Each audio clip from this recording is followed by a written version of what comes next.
خصوص المؤلف الكتاب الفاتحة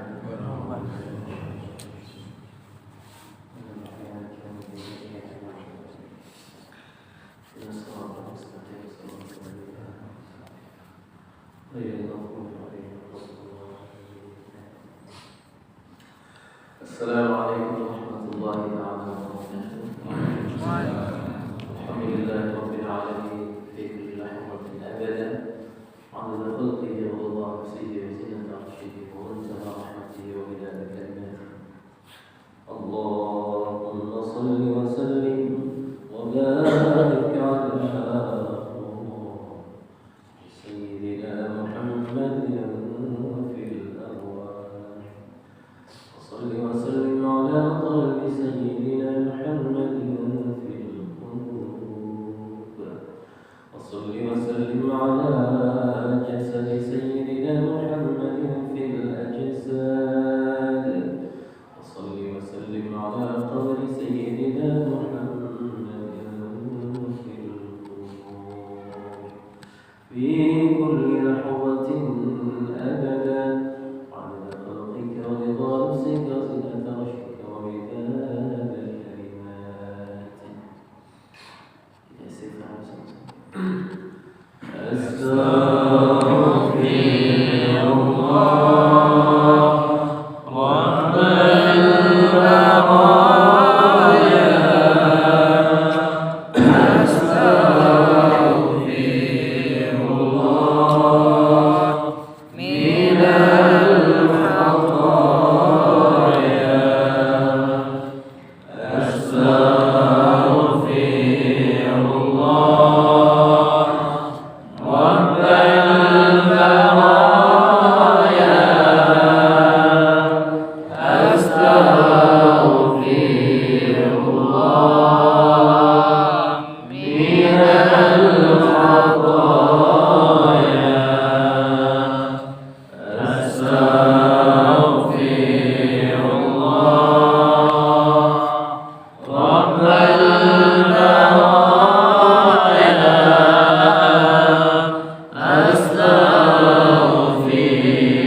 sifat yang wajib bagi Allah Subhanahu wa taala, yang wajib atas setiap kita tahu.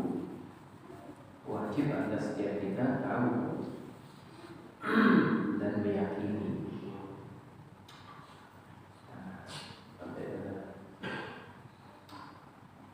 Kemarin terakhir basar, ya, basar, sifat yang wajib bagi Allah Subhanahu wa taala.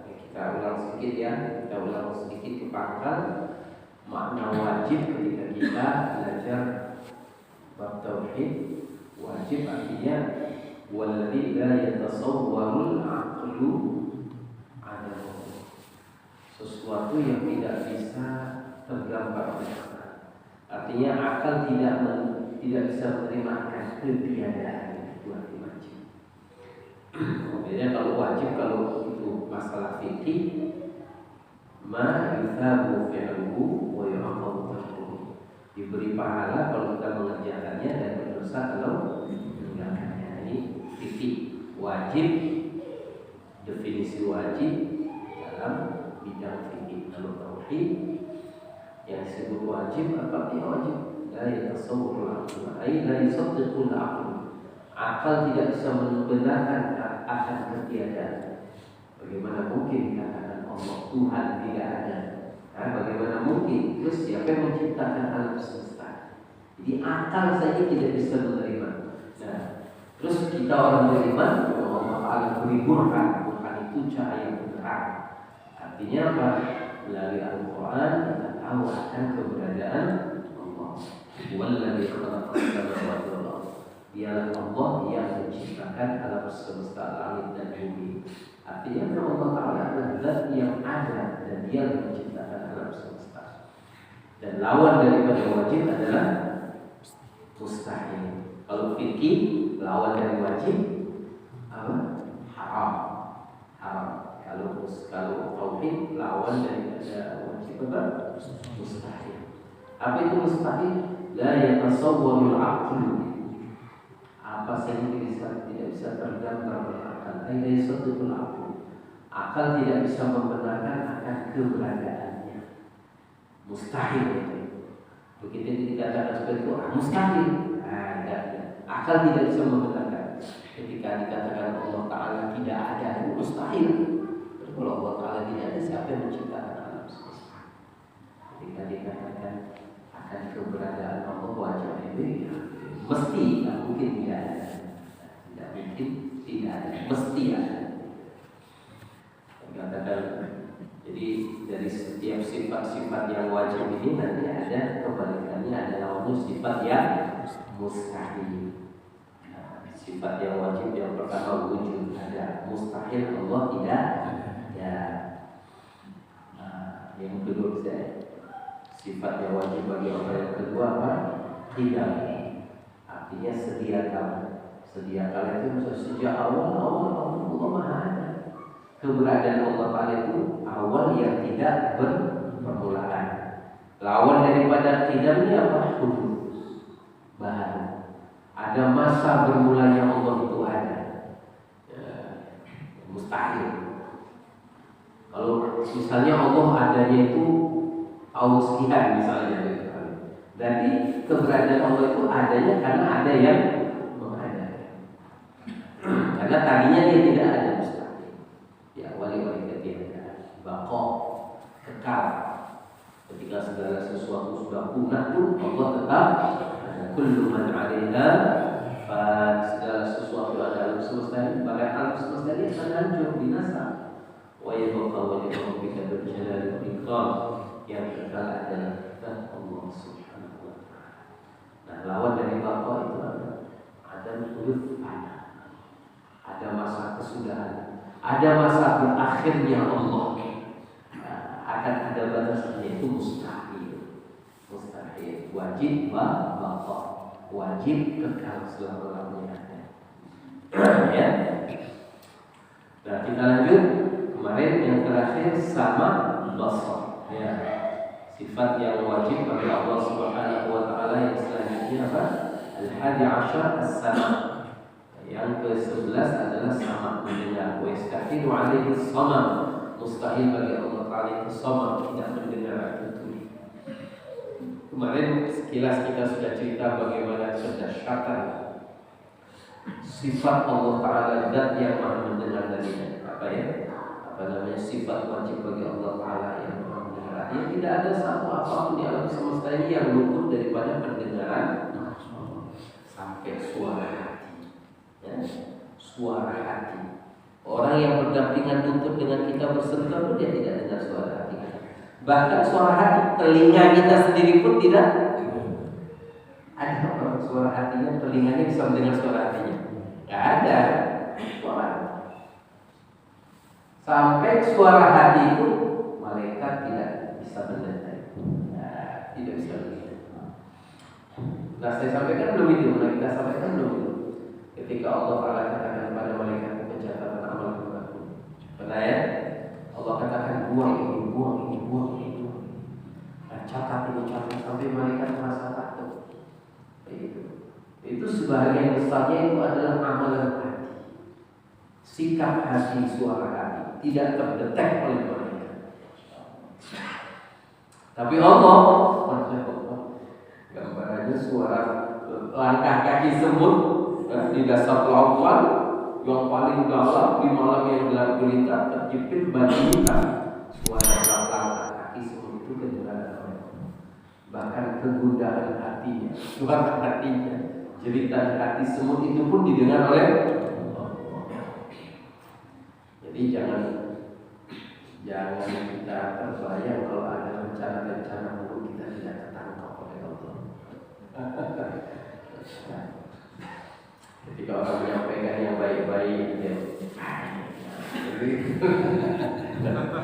nggak mesti di mulut dalam hati. Kedengaran itu ketangkap.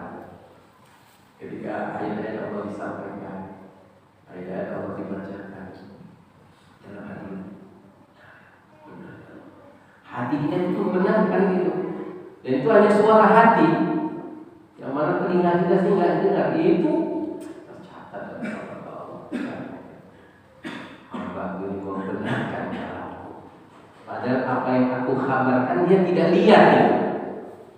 Apa yang aku ceritakan dalam kalamku dia tidak lihat, tapi dia hatinya membenarkan. Pernah lihat tidak Pak? Ada sungai susu, pernah lihat? Ada yang ada kaleng susu, susu satu kaleng satu botol ada, tapi kalau sungai susu dan sungainya itu bukan satu, karena disebutkan dalam Al-Quran itu wa anharum min labanin lam yatakhadhar. Itu orang yang iman yang nanti ketika mereka sudah terminal terakhir sampai dalam surga, mereka tinggal di mahligai yang di bawahnya mengalir sungai-sungai, sungai susu, sungai madu, sungai. Di dunia ini ada kita temukan, ada mungkin dapat berita temuan di sana ada sungai susu, ambil free, bisa minum, bisa nyelam, ya? Dan ini Allah katakan setiap orang, bukan semua penduduk surga di sana ada sungai yang mau ke sana, yang mau surga. Setiap ahli surga punya sungai susu masing-masing, punya sungai madu masing-masing. Sesuatu yang oleh hari kita. Tetapi ketika Allah mengkhabarkan dalam Al-Quran, hati kita itu suara hati kita membenarkan dan meyakini kabar Allah. Allah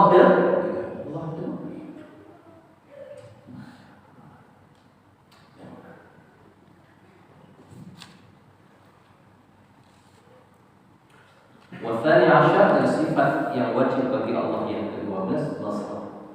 Itu basar melihat. Wa yastahil alaihi al-amal, dan mustahil bagi Allah Ta'ala itu tidak melihat. Dan jangkauan penglihatan Allah Subhanahu wa Ta'ala tidak terbatas. Tidak terbatas. Huruf-huruf yang terangkai di otak yang di dalamnya juga tertangkap oleh Allah Subhanahu wa Ta'ala. Dalam kepala kita ada rangkaian huruf gede.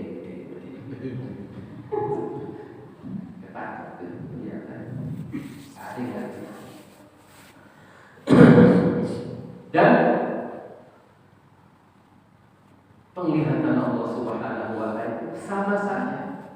Bukan di tempat yang gelap saja Allah bisa melihat, apalagi di tempat yang itu ada bandingan namanya. Kalimat itu saja salah. Bukan di tempat gelap saja Allah bisa melihat, apalagi di tempat terang dia lebih. Bagi Allah di tempat gelap sama tempat terang sama kelihatannya. Allah buat langit misalnya, Allah mendesain langit. Langit didesain atau kelihatan mana ujung, nggak ada tiangnya, tidak rata-rata. Sama kemudian nyusun sel-sel tubuh. Ini ya, sel-sel tubuh bayi di 3 lapis kegelapan. Oh nggak tertukar hidungnya di lutut, kupingnya di atas kepala, tidak. Lebih mudah buat yang besar di tempat yang luas daripada buat yang kecil di tempat yang sempit dan gelap, tidak. Bagi Allah mudahnya.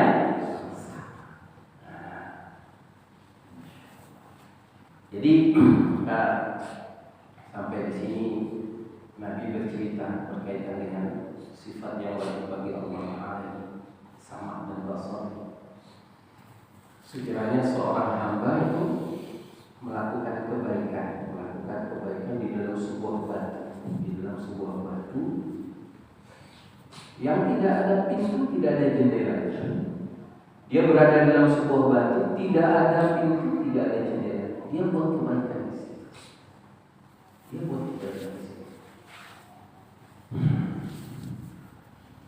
Allah Subhanahu wa Ta'ala lihat kebaikan yang dilakukan di situ dalam bentuk ucapan, misalnya tilawat Al-Quran, zikrullah, istighfar, sholawat, apa sajalah kebaikan yang sifatnya ucapan. Di dalam sebuah batu yang tidak ada rongga, tidak ada pintu, tidak ada jendela, Allah dengar. Dan Allah Ta'ala pun pasti satu hari nanti akan memperdengarkan semua kebaikan yang ada di dalam batu itu kepada manusia. Apalah gunanya kamu mengotori amal kebaikanmu dengan perbuatan sum'ah, memperdengarkan kebaikan? InsyaAllah Nggak perlu harus diperdengarkan. Allah Ta'ala dengar dan akan ada waktunya nanti Allah sendiri akan memperdengarkan kebaikan itu kepada manusia. Apakah perbuatan, apakah ucapan. Demikian juga kata Nabi, seorang hamba melakukan kejahatan, keburukan di dalam sebuah batu, yang tidak ada pintunya, tidak ada jendela, tertutup rapat. Ya, ada sebongkar batu itu nggak ada pintu, nggak ada jendela, dia di dalam buat kejahatan, maksiat. Orang lalu-lalu sekitarnya nggak sadar kalau di dalam ada maksiat. Allah lihat maksiat yang dibuat dalam batu yang tidak ada pintu jendela. Dan akan ada waktunya di mana Allah akan memperdengarkan keburukan dia kepada manusia. Apa gunanya kamu mencari tempat sembunyi kemudian kamu maksiat di situ? Itu akan ada waktunya maksiat kamu terjadi. Jangkauan sama dan basar Allah Subhanahu wa Ta'ala. Jadi tidak ada sama basar Allah yang tidak ada batas.